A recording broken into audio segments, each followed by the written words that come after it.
The Shima FAQ, Part 2. It's more question time! I've got this piece of paper here with all the questions you guys have been asking. It's covered in tiny lettering, but I've picked out 12 of the most often asked questions for this FAQ. I've noticed though that there are still some questions that are being asked that I've already answered in a previous FAQ, so please give that one a listen if you haven't yet.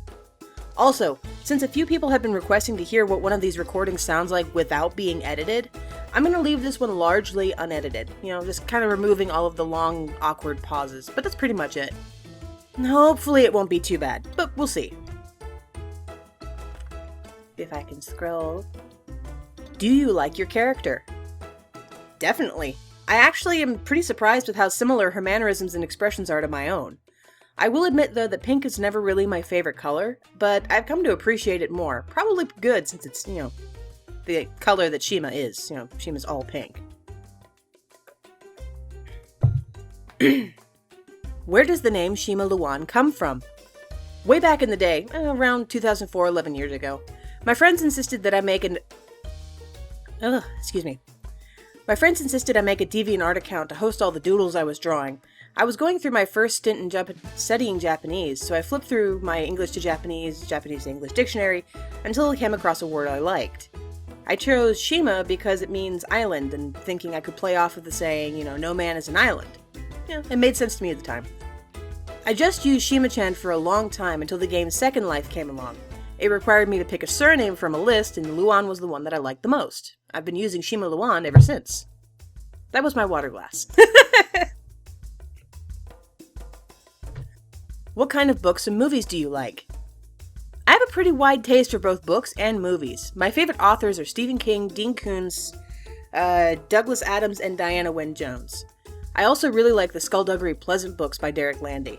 For movies, I tend to lean more towards ones with suspenseful plots. But I also enjoy comedy and horror. Horror. It's very important to say this word correctly. Horror. What's your favorite television show?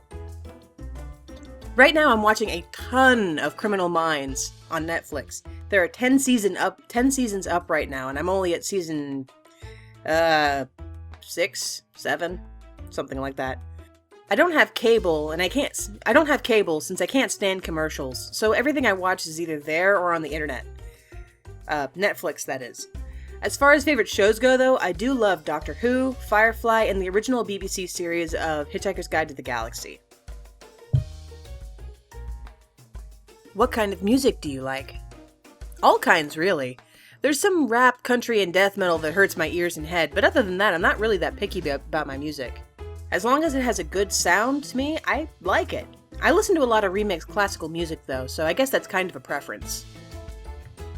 Do you like anime? Oh, yes I do. I've spent many days watching anime when I probably should have been doing other things.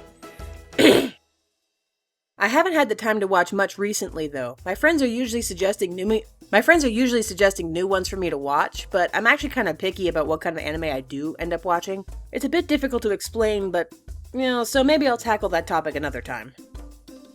Do you like to play games? Will you record them for YouTube? I like puzzle games the most, but I also like story-oriented games as well as other types. Pretty much the only kinds of games I don't really like are ones with guns. I don't like guns. Not because I think guns are evil, mind you, I just don't like them. Right now, I'm playing Minecraft, Trove, and ArcAge, though I do also have a few Pokemon games that I've been neglecting. As far as recording any of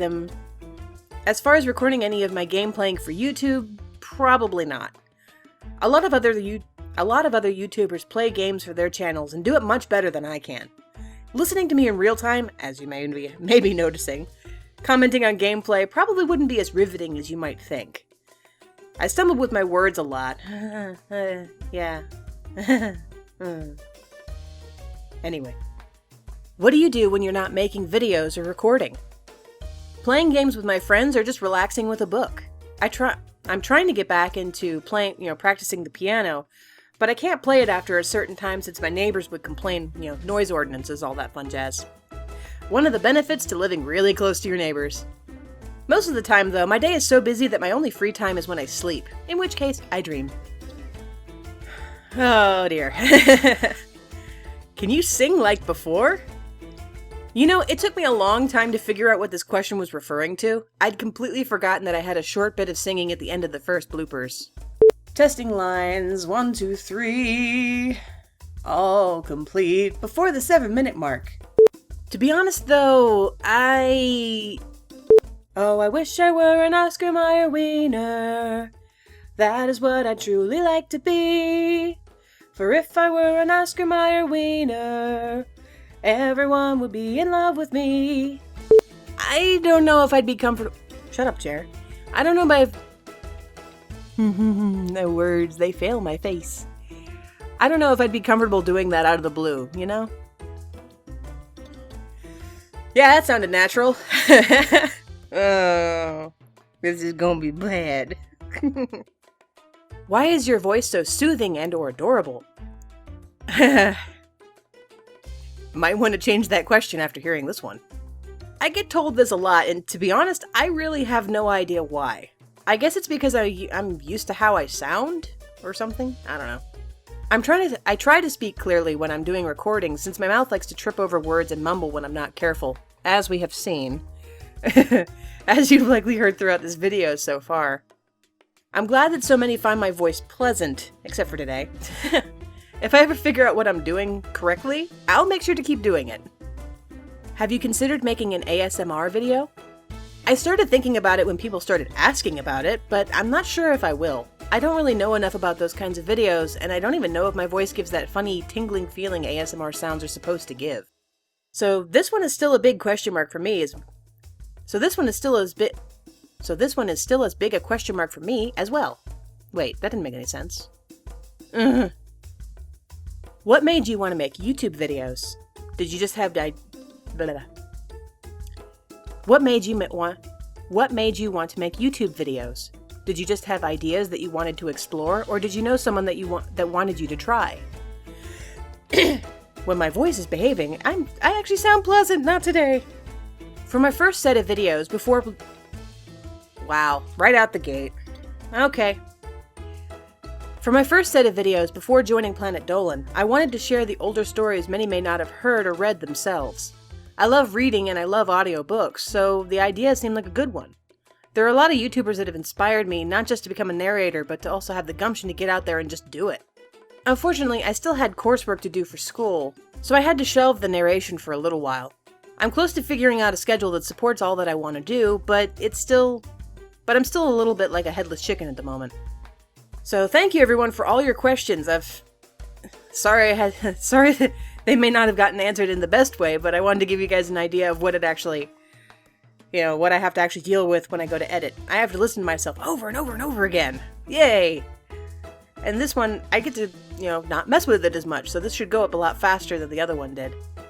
On that note though, I'm going to try and get one of these FAQs done each month if I have enough questions. If there's any that I missed, or that I haven't answered in this FAQ or the last one, please feel free to, post them in the comments below. Thank you for all your support and putting up with me throughout this entire video. Bye!